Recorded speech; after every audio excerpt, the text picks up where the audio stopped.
Hello and welcome to another Python Game Making for Beginners tutorial. So in this one, we're going to finish up our two-part video series on object-oriented programming. And again, this is just to take you through the basics. We're going to get more in depth with this when we start doing our Python arcade tutorials, which are going to be coming up very, very shortly.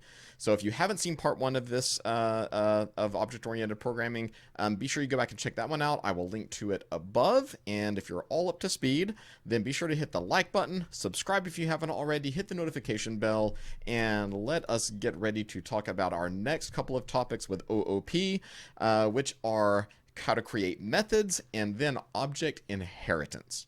All right, so the first thing that we're going to do is we're going to create our own methods. And a method is just a function that operates on a specific data type, so or class. In the last video, I talked about the .upper method that only operates on strings. So now we're going to create a method or two that only operate on our car class. All right, so let's go ahead and create the class much like we did last time. So in this one, I'm not using the Python Interactive Interpreter, but I've got the full idle IDE, so I can do multi-line code much easier and go back and edit things if I make any mistakes. But we're going to go ahead and create our car class with our initializer, and we're just going to use the same variables that we did last time. Make model, same attributes rather, make model and color. Self.make equals make, self.model equals model. Self.color equals color. So if you end up doing this a bunch, it gets a little bit tedious doing the self.attribute equals attribute thing, but unfortunately that's a thing that we have to do. Alright, so like we said before, that's all you really need in order to create your class. So this way you can apply attributes to it, it can tell you about the class, but it doesn't really do anything. And we want our classes to be able to do things. So in this one, I'm going to show you how to create a couple of really simple functions.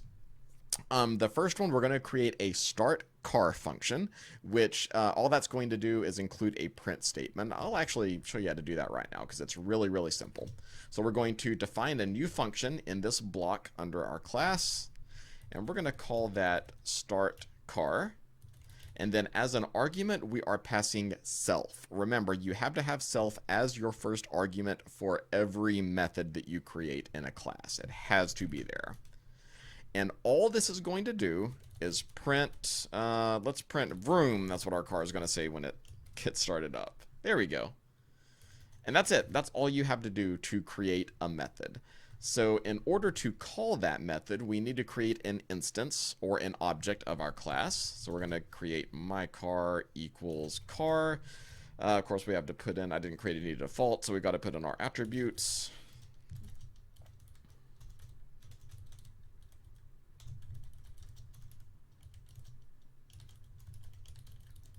There we go, Ford Explorer Black. So now that is created, and then we're going to call our function. And to do that, we just do myCar dot the name of the function, which this one is start car.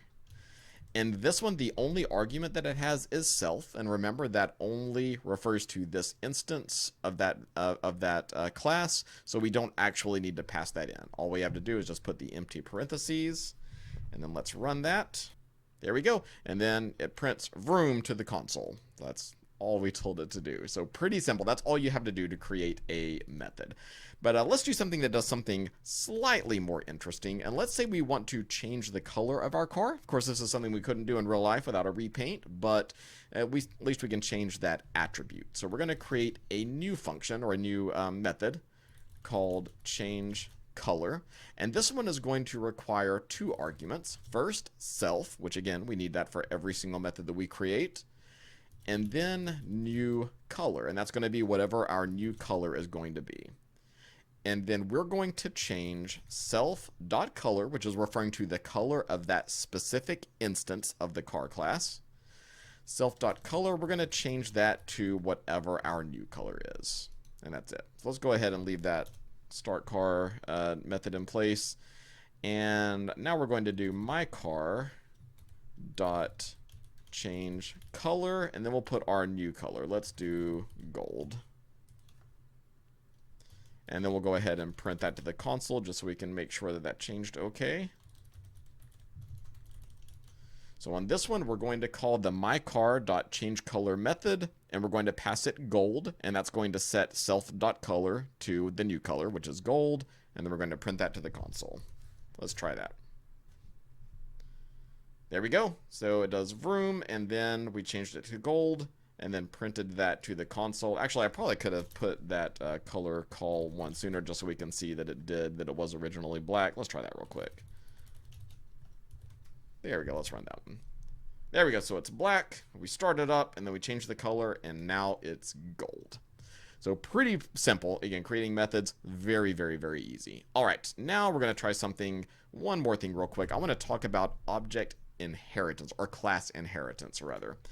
So let's say that we wanted to have a class that was like the car class, that had everything that the car class had, plus potentially some extra things.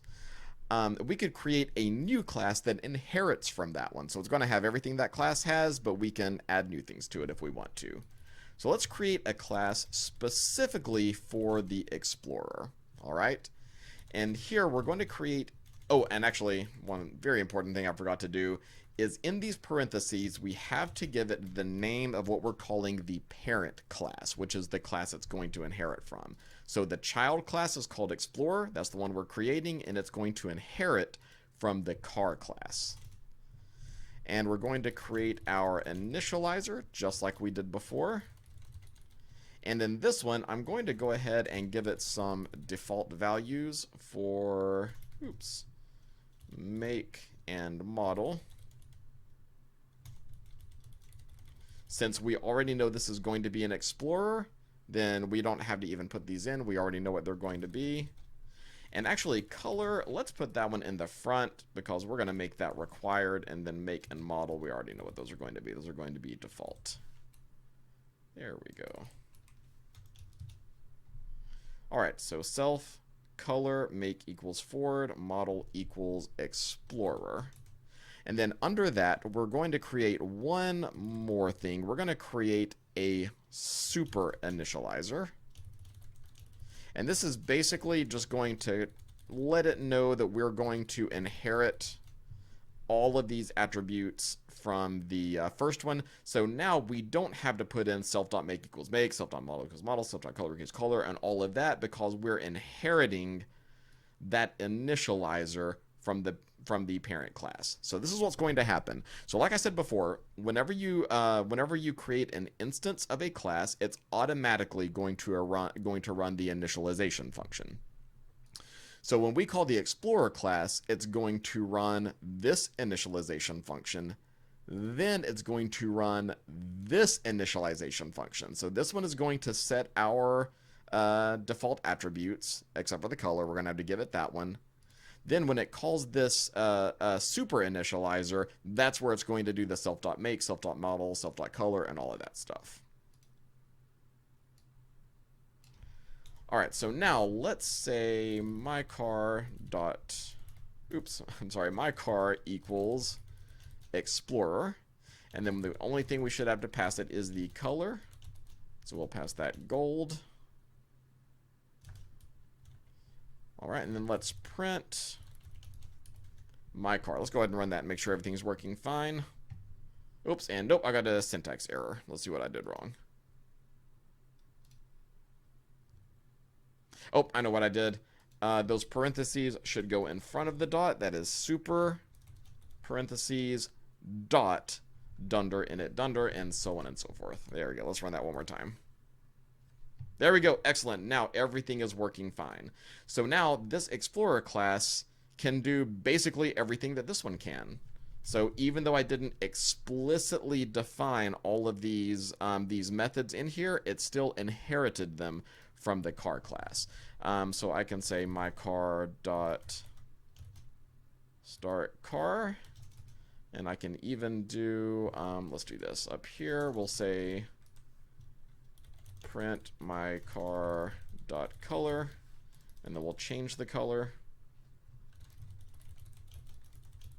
to black, and then print my car dot color. All right, let's make sure all of that works. There we go. So we printed my car. Oh, and when I did the start car, I forgot my parentheses. I always forget something really stupid like that. Let's run that again. There we go. So now we printed the color, we started it, made it go vroom, we changed the color to black, and then printed that to the console. So just like the stuff that we did before, this just takes repetition and practice. So take this, watch this video a couple of times, take these concepts, try to apply them to your own ideas. Again, create your own classes based on real world objects. That's a really good way to kind of learn what these do, to learn the syntax, and to learn how to do these things on your own. And that's the really, really important part. Now, classes are normally used to create things that are a little bit more abstract. Like if you think about, integers, floats, strings, things like that. These aren't real world objects. They're abstract computer concepts. And that's mainly what we're going to be using these for. But in order to be able to do that, you first have to learn to apply them to real world things, to tangible things that you know about. That will help you learn the ins and outs of classes, functions, all these sorts of things. So, for instance, I think the idea that I used last time was to create an animal class, or like a dog. So one thing that you could do is to create a class called animal, then create a dog class or a cat class or a cow class that all inherit from the animal class.